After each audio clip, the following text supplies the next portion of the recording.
مبدئيا كده المدرب اللي بيلعب كوكا وبيلعب طاهر كده عنده مشكلة فنية واضحة.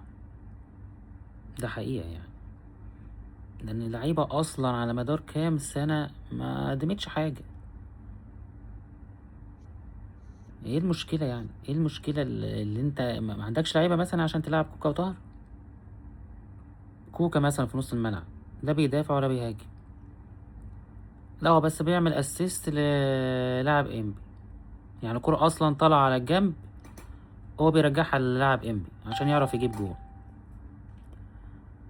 ومش مستفاد منه بحاجة. يعني هو عيب عليك أصلا، يعني أنت يعتبر لاعب ناقص.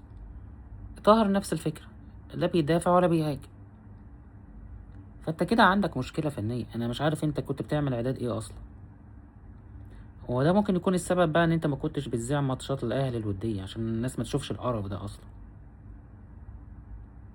ده غير أصلا ثنائية هادي رياض والجزار، اتنين أصلا مش عارفين يجروا، غير البطء الشديد اللي عندهم.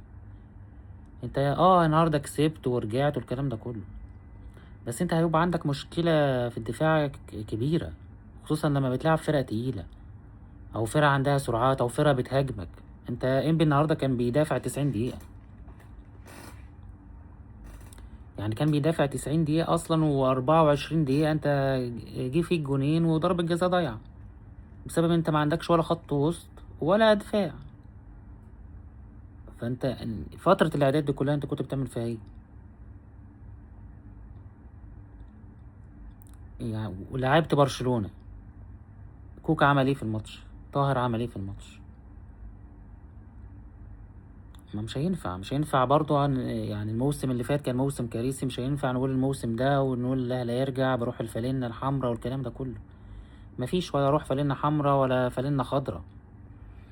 يعني طول ما العته الموجود ده واللعيبه دي موجوده الاهلي مش هيطلع لقدام اصلا. يعني الناس دي المفروض ما تلعبش اصلا في الاهلي من 4 سنين 5 سنين لورا. انت قاعد متمسك بيهم ليه اصلا؟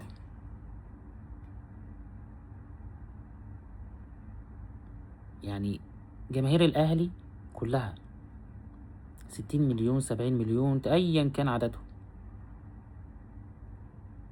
كلهم مقتنعين ان طاهر وكوكا ما ينفعش يلعبوا اصلا في الاهلي، وما ينفعش يلعبوا اصلا في اي فريق في الدوري. فانت تيجي يا عم حسين عموته وتلعبهم؟ يعني احنا ما صدقنا ارتحنا من الاشكال بتاعه المدربين السنه اللي فاتت، فانت ترجعهم علينا؟